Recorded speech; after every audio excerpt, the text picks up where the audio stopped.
The crystal vase slipped from Elena Rivera's trembling hands and exploded against the marble floor. For a heartbeat, time froze. Then reality crashed back. Water pooled across the polished stone, white orchids scattered everywhere, and Elena's world shattered along with that $3,000 vase. "What the hell just happened?" Mr. Harrison's voice boomed down the hallway, each word a hammer blow to Elena's chest. She dropped to her knees, desperately gathering broken pieces, ignoring the sharp sting as glass cut into her palms. "I'm so sorry, Mr. Harrison. Please, it was an accident. I'll pay for it. The words tumbled out in a panicked rush, her Dominican accent thickening with fear. "Pay for it?" Harrison's laugh was cruel. "That vase cost $3,000. You're done. Fired. Get your things and get out." "Please, I need this job. I have a daughter." Eleanor's voice cracked. "Should have thought about that before you cost me $3,000. Security." Elena struggled to her feet, legs shaking, tears burning behind her eyes. 18 months of perfect work destroyed in one exhausted moment. She turned toward the service elevator and saw him. A distinguished man in an expensive charcoal suit stood in the doorway of Suite 4207. Mid-50s, silver-threaded hair, sharp grey eyes that took in everything. He'd witnessed her humiliation completely. "Excuse me," the man said calmly. "Did you just fire this woman over a broken vase?"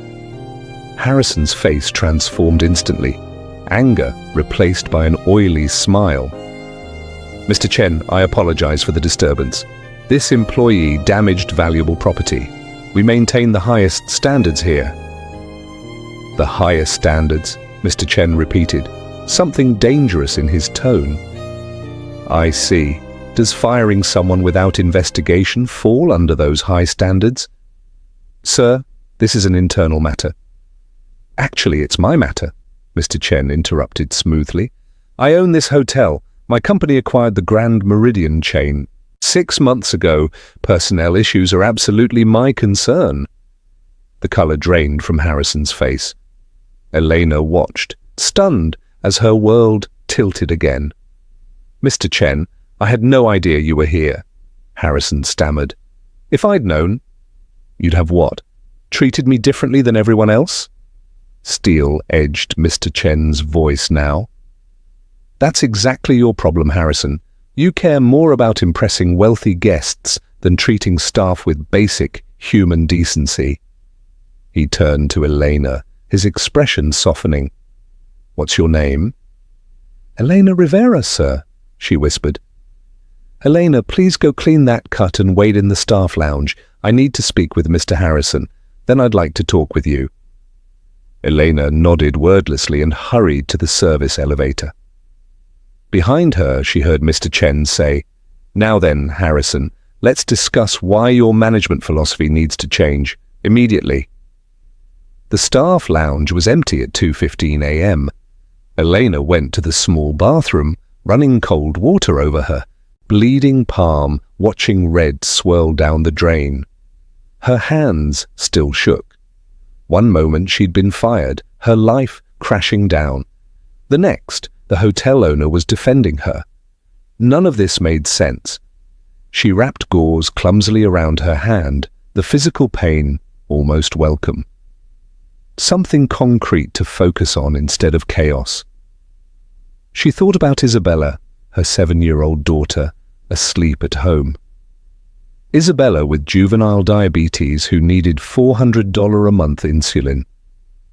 Isabella who asked every day when they could afford the insulin pump that would make her life easier. Isabella who deserved so much more than Elena could provide. The door opened. Mr. Chen walked in carrying 2 coffee cups, his suit jacket gone, looking less intimidating in just his white shirt. "I wasn't sure how you take it," he said, setting cream and sugar packets on the table. "Black is fine, thank you, for the coffee, and for what you did."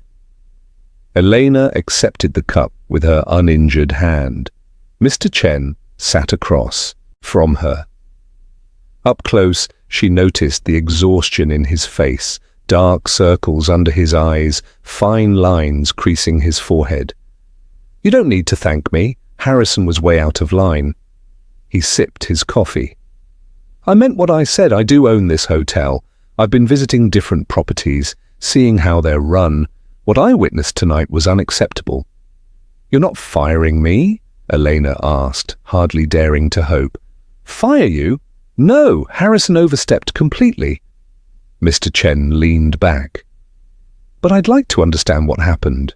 You've worked here 18 months with a perfect record. What changed tonight?" Elena stared at her cup, watching steam rise. She could lie. Say she tripped. Keep it simple. But something about his genuine concern made her want honesty. "I'm exhausted," she said quietly. "I work 2 jobs, cashier at SaveMart 7 to 3, then here 10 to 6. I've done this 6 months. Tonight my body just gave out. My hands were shaking. I couldn't hold the vase. It slipped." "Why 2 full-time jobs?" Mr. Chen asked, though his tone suggested he suspected the answer. "My daughter has diabetes, type 1. The insulin costs $400 monthly. Insurance doesn't cover everything. Test strips, glucose monitors, doctor visits, special foods. She needs an insulin pump, $8,000, but insurance says it's not medically necessary." Elena's voice cracked. "So I work, because that's what parents do, whatever it takes." Mr. Chen was quiet for a long moment, his grey eyes studying her face with an intensity that made Elena uncomfortable. "How old is your daughter?" 7. Her name is Isabella. She was diagnosed 8 months ago. Elena felt the familiar tightness in her chest that always came when talking about that terrible day. Everything changed overnight. One day she was a normal kid. The next, she's testing her blood sugar 4 times a day and giving herself insulin injections. "That's a lot for a 7-year-old to handle," Mr. Chen said softly. "She's braver than I am." Elena's voice filled with pride, despite her exhaustion. "She doesn't complain. She's learned to count carbohydrates, manage her diet, recognize when her blood sugar is dropping. She does things most adults couldn't handle. And all I want is to make it easier for her, to get her that pump, so she doesn't have to inject herself multiple times daily. But no matter how hard I work, I can't afford it." "What about her father?" Elena's jaw tightened. "He left when she was 2. Decided fatherhood was too much responsibility. Haven't heard from him since. It's just me, Isabella, and my mother who helps with childcare while I work. That's a heavy burden for one person." "It's reality," Elena said with a shrug that tried for casual, but looked defeated. "I don't have time for self-pity. Isabella depends on me, so I put one foot in front of the other and keep moving. Except tonight, I stumbled, almost lost everything." Mr. Chen set down his coffee cup and leaned forward. "Elena, I want to ask you something. Be completely honest. If money wasn't an obstacle, if you could change your situation, what would you do?" Elena laughed bitterly. "That's dangerous. Imagining impossible things makes reality harder." "Humor me," he insisted. "Pretend impossible things are possible." Elena closed her eyes, allowing herself to dream just briefly. "I'd get Isabella her pump, work 1 job instead of 2 so I could spend time with her. Take her to the zoo like she's been begging for. Stop lying awake wondering if we'll get evicted because I'm 3 weeks behind on rent. Just breathe without drowning every second." When she opened her eyes, Mr. Chen wore an expression she couldn't read. Sadness, perhaps. Or recognition. "What if I told you I could help make some of that happen?" Elena's guard shot up immediately. "I don't take charity. I work for what I have." "I'm not offering charity," Mr. Chen said firmly. "I'm offering opportunity. You're clearly hardworking, someone who shows up despite incredibly difficult circumstances. That's exactly who I want working for my company, but not as a night cleaner, not the best use of your abilities." Elena frowned, confused. "I don't understand." "I'm offering you a different position during the day so you can stop working 2 jobs, better pay, better benefits, including health insurance that would actually cover Isabella's medical needs. Interested?" Eleanor's heart raced. "You're serious? This isn't a joke?" "I don't joke about employment." Mr. Chen stood and walked to the window, looking out at the city lights. "Elena, I'll be honest. I have more money than I could spend in 10 lifetimes. Built a successful company, made smart investments, been very fortunate. But you know what all that wealth hasn't bought? Purpose, meaning, a reason to get up beyond making more money I don't need." He turned back to her. "I lost my wife 5 years ago. Cancer. 23 years of marriage, then she was gone. We never had children. Always later, when business is stable, when we have more time. Except later never came. Now I'm alone in a big empty house, wondering what the point was."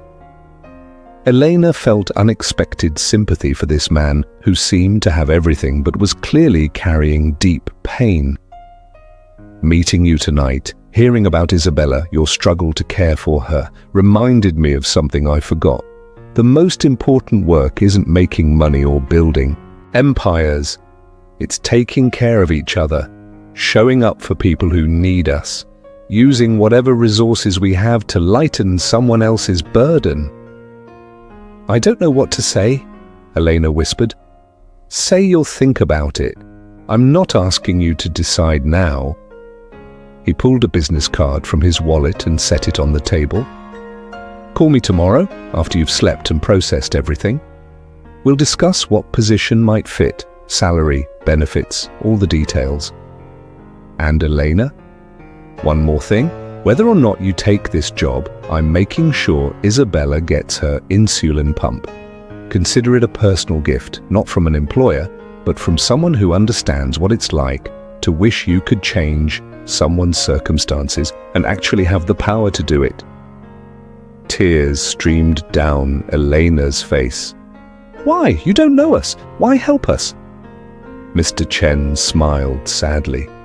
"Because someone should. Because you deserve help. Because Isabella deserves a mother who isn't working herself to death. And because helping you makes me feel more alive than I've felt in 5 years. Sometimes helping others is the most selfish thing we can do. It gives our own life meaning." The business card read, "Jonathan Chen, CEO, Chen Industries. Call me tomorrow, promise." "I promise," Elena said, voice barely audible. After Jonathan left, Elena sat alone in the empty staff lounge, staring at the business card in her trembling hands. The embossed letters seemed to glow under the fluorescent lights. Jonathan Chen, CEO, Chen Industries, a direct phone number, an email address, physical proof that the last hour hadn't been some exhaustion-induced hallucination. Her phone buzzed, a text from her mother. "Isabella sleeping peacefully.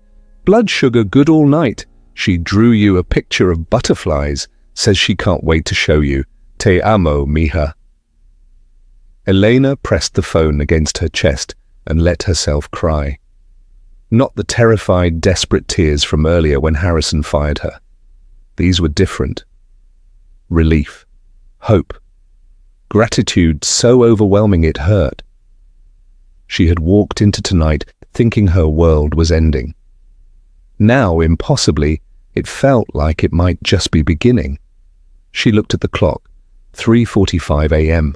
In a normal world, she'd go home in 2 hours, sleep until 11, then drag herself to save Mart for another 8-hour shift.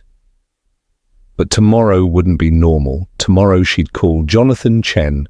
Tomorrow she'd hear about this opportunity that seemed too good to be true. Tomorrow she'd take the first step toward a different life.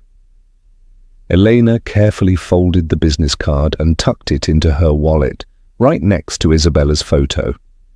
Then she stood, threw away the coffee cups and went back to work. She still had 2 hours left on her shift. Despite everything, despite the chaos and fear and incredible turn of events, she'd finish what she started. That's who she was. She showed up. She did her job. She kept going. But now, for the first time in 8 months, she was going forward with hope instead of just desperation. And that changed everything. The rest of her shift passed in a blur. Elena moved through the hallways in a daze, dusting surfaces and vacuuming carpets on autopilot. Other night staff asked if she was okay. Word had spread about the confrontation with Harrison. She smiled and said she was fine, not ready to explain what had really happened. It felt too fragile, too precious. Like if she spoke about it out loud, it might disappear. At 6 a.m., Elena clocked out and stepped into the cool morning air. The city was just waking up, early commuters hurrying to catch buses, delivery trucks rumbling past. She usually felt dead on her feet at this hour, dreading the short sleep before Save Mart. Today, adrenaline kept her alert. She couldn't stop thinking about Jonathan's words. A day job, better pay, health insurance that would cover Isabella's needs, the insulin pump, $8,000, a number that had haunted her for months, seeming as unreachable as the moon. And Jonathan had promised to get it for Isabella whether Elena took the job or not.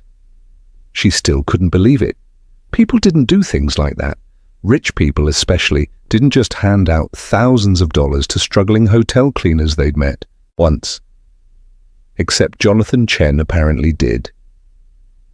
Elena took the bus home, watching the sunrise paint the sky orange and pink. She thought about Jonathan's face when he talked about his late wife. The loneliness in his eyes, the way he'd said helping her gave his life meaning. Maybe this wasn't about charity at all. Maybe it was about two broken people finding a way to help each other heal. If this story is touching your heart, please subscribe to our channel and hit that like button. We share real stories about real people facing impossible challenges, and your support helps us continue bringing these powerful narratives to light. Comment below about a time someone showed you unexpected kindness. Let's build a community of compassion together. Her mother was awake when Elena got home, making coffee in their tiny kitchen. Maria Gonzalez was 58, but looked older, worn down by years of hard work and worry. She'd emigrated from the Dominican Republic 30 years ago, built a life through sheer determination, and now spent her days caring for her granddaughter, while her daughter worked herself to exhaustion. "Mija, you look different," Maria said immediately, studying Elena's face. Something happened. Elena sank into a kitchen chair. "Mama, I don't even know where to start." "Start at the beginning." So Elena did. She told her mother everything. Breaking the vase, Harrison firing her, Jonathan Chen appearing like some kind of guardian angel, the conversation in the staff lounge, the job offer, the promise about Isabella's insulin pump. With every word, Maria's eyes grew wider. "Dios mío," Maria whispered when Elena finished. "This man, he's real, not some scammer." "I looked him up on my phone during the bus ride." Elena pulled out her phone and showed her mother. Jonathan Chen, CEO of Chen Industries, one of the 50 wealthiest people in the country, real estate, hotels, tech investments. Everything he told me was true. Maria crossed herself. "It's a miracle. I don't know if it's a miracle or just incredible luck or what," Elena said. "But Mama, what if this is real? What if I call him and he actually follows through? What if Isabella can get her pump? What if I can stop working 2 jobs and actually be a mother to my daughter, instead of just someone who pays bills and falls asleep exhausted every night?" "Then you take it," Maria said firmly. You call this man. You say yes to whatever he's offering. Pride is good, Miha, but sometimes God sends help and we have to be smart enough to accept it. What if it doesn't work out? What if it does? Maria interrupted. What if this is your chance? Isabella's chance? You're going to let fear stop you? Elena woke up at noon to the sound of Isabella's laughter drifting from the living room. For a moment, she lay in bed, disoriented, wondering if last night had been a dream.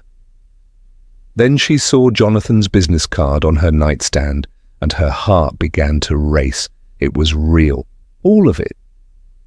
She found Isabella on the couch with Maria watching cartoons. The moment Isabella saw her mother, she jumped up, her dark curls bouncing. "Mommy, look what I drew!" She thrust a piece of paper at Elena, covered in colourful butterflies. Abuela said, "Butterflies mean hope and change. Do you like it?" Elena knelt down and pulled her daughter into a tight hug, breathing in the familiar scent of her strawberry shampoo. "It's the most beautiful thing I've ever seen, baby. Just like you." "Mommy, you're squishing me," Isabella giggled, but she hugged back just as hard. "How was your night? How's your sugar?" Elena asked, pulling back to study her daughter's face. Isabella looked good, bright-eyed, energetic. No signs of highs or lows. 1:20 before breakfast. Abuela made me eggs and toast. I counted the carbs myself, 15 grams. Isabella said this with such pride that Elena's heart clenched.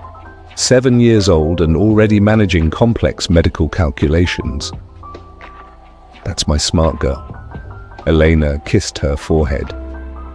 "Why don't you keep watching your show while I talk to Abuela for a minute?" In the kitchen, Maria handed Elena coffee and a meaningful look. "You gonna call him?" Elena glanced at the clock. 12:15. Would Jonathan even be awake? But then she remembered how he'd been wandering the hotel at 2 a.m. Maybe, like her, sleep didn't come easy to him anymore. "I'm terrified," Elena admitted. "What if I call and he's changed his mind? What if last night was just some impulse, and now in daylight he realizes how crazy it all sounds?" Only one way to find out. Maria squeezed her shoulder. "Be brave, Mija, for Isabella." Elena picked up her phone with shaking hands. She stared at Jonathan's number for a full minute before finally pressing call. Each ring felt like an eternity. "Elena," Jonathan answered on the third ring, his voice warm with recognition. "I was hoping you'd call. How are you feeling?" "Confused, overwhelmed, afraid this is all too good to be true," Elena said honestly. "But also hopeful, which is something I haven't felt in a long time. I understand. I couldn't sleep after I left you last night. Kept thinking about Isabella, about your situation, about what I could do to help." He paused. "Have you thought about my offer?" "I haven't thought about anything else," Elena admitted. "But I need to understand what you're proposing. You said a day job, better pay, better benefits. What kind of position are you talking about?" "I've been thinking about that," Jonathan said. "My company has a community outreach program. We partner with local schools, hospitals, community centers. We need someone to coordinate these programs, manage relationships, ensure we're actually making a difference and not just writing checks for tax benefits. It requires organization, compassion, and understanding of what struggling families actually need. Someone like you." Elena's mind raced. "I don't have experience in that kind of work. I'm a cashier and a cleaner." "You're a mother managing a complex medical condition on minimal resources while working 2 full-time jobs," Jonathan corrected. "That takes more organizational skills and problem-solving than most corporate jobs. And the compassion part? You have that in spades. Everything else I can teach you, or we can hire people to teach you. What matters is having someone in that role who genuinely cares and understands what it's like to struggle." "What's the salary?" Elena asked, then immediately felt embarrassed. "I'm sorry, that sounds—" "It's a fair question. 75,000 a year to start, with full health benefits, dental, vision, and a flexible schedule so you can be there for Isabella when she needs you. Room for growth if you're good at the job, which I suspect you will be." Elena nearly dropped her phone. 75,000. She currently made 28,000 from SaveMart and another 18 from the hotel. 46,000 total, working 90 hours a week. Jonathan was offering more than that for one job, with time to actually be a mother. "I don't know what to say," she whispered. "Say yes," Jonathan replied simply. "Say you'll take a chance. Say you'll let someone help you for once instead of carrying everything alone." Elena thought about Isabella's drawing. Butterflies meaning hope and change. She thought about her daughter testing her blood sugar 4 times a day, injecting insulin, being so brave. She thought about Maria's words. Sometimes God sends help and we have to be smart enough to accept it. "Yes," Elena said, tears streaming down her face. "Yes, I'll take the job, thank you. Thank you so much." "Don't thank me yet," Jonathan said, and she could hear the smile in his voice. "Wait until you see how demanding I can be as a boss.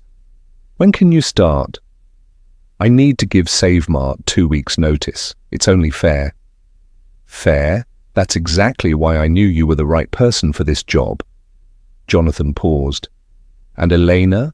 About Isabella's insulin pump, I have a friend who's head of pediatric endocrinology at St. Catherine's Hospital.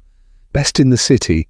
I'm going to set up an appointment for Isabella next week. He'll evaluate her, prescribe the pump, and get her started on it. My gift. No strings attached." Elena couldn't speak, couldn't breathe. The weight she'd been carrying for 8 months suddenly lifted, and she felt so light she might float away. 3 weeks later, Elena stood in the bright conference room of Chen Industries, looking out at the city skyline. She wore a new navy blazer Maria had helped her pick out, her first real professional outfit. Her employee ID badge hung around her neck. Elena Rivera, Community Outreach Coordinator. Every time she looked at it, she felt like she was living someone else's life. "How's it going?" Jonathan appeared in the doorway, carrying 2 coffee cups. It had become their morning ritual, coffee and a check-in before the day started. "Good. Great, actually." Elena accepted the cup gratefully. "I'm meeting with Roosevelt Elementary this afternoon about their after-school program, and the community health clinic wants to discuss a partnership for diabetes education." "Diabetes education?" Jonathan said with a knowing smile. "Wonder where that idea came from." Elena smiled back. "Maybe from someone who understands how terrifying it is when your child gets diagnosed and you don't know where to turn or how you'll afford treatment. Maybe from someone who wants to make sure other families don't feel as alone as I did." "That someone sounds pretty remarkable." "She's learning." Elena set down her coffee.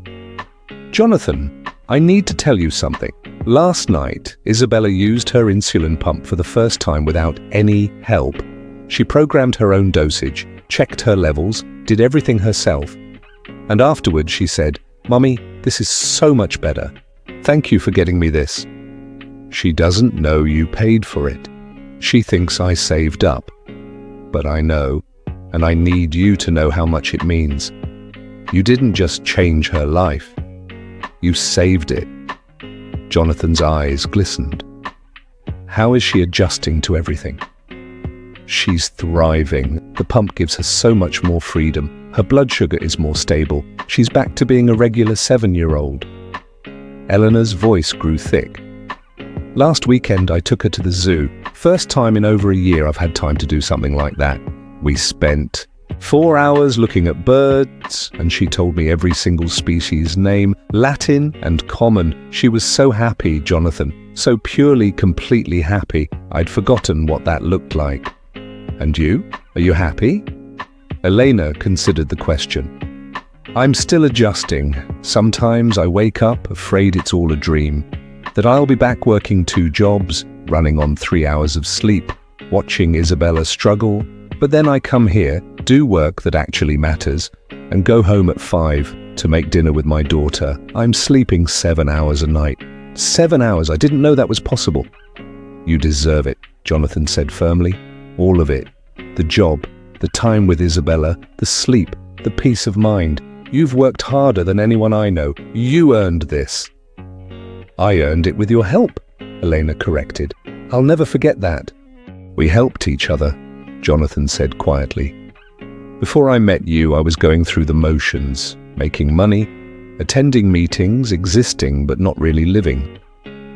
You reminded me what matters, gave me purpose again. So thank you, Elena, for letting me be part of your story. They stood in comfortable silence, watching the city wake up below them. Elena thought about that night 3 weeks ago. Breaking the vase, Harrison's cruelty, her desperate tears in the supply closet, how she'd felt so completely alone and hopeless, how everything had changed because one person decided to care. I'm organizing a fundraiser, Elena said suddenly, for families dealing with juvenile diabetes. Help them afford insulin pumps, continuous glucose monitors, whatever they need. I've been researching, making connections. I want to do for others what you did for me. Jonathan's face lit up. That's a fantastic idea. Chen Industries will match whatever you raise dollar for dollar. You don't have to. I want to, he interrupted. This is exactly why I hired you. You don't just see problems, you see solutions. You don't just receive help, you pass it forward. That's rare, Elena. That's special. Elena felt tears threatening again. She'd cried more in the past 3 weeks than in the past 3 years. But these were good tears, happy tears, tears of gratitude and hope and the overwhelming relief of finally being able to breathe. Her phone buzzed. A text from Maria with a photo of Isabella eating breakfast, grinning at the camera, her insulin pump visible on her belt. The caption read, "She wanted you to see her checking her levels all by herself. So proud of our girl." Elena showed Jonathan the photo. That's my daughter. That's my beautiful, brave, amazing daughter who gets to be a kid again because you cared enough to help a stranger. Not a stranger, Jonathan said softly. A friend. And this? He gestured at the photo at Elena at the office around them. This is just the beginning. For both of us. Elena looked at the picture of Isabella, at Jonathan's kind face, at her new office with its view of the city.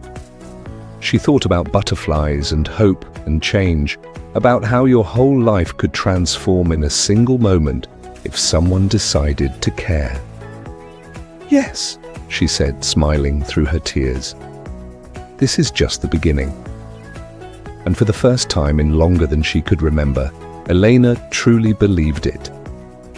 If this story moved you, please like this video and share it with someone who needs hope today. Subscribe to our channel for more inspiring true stories about ordinary people facing extraordinary challenges. Drop a comment and tell us, how will you pass kindness forward? Remember, one act of compassion can change everything. Thank you for watching, and never forget that your story matters too.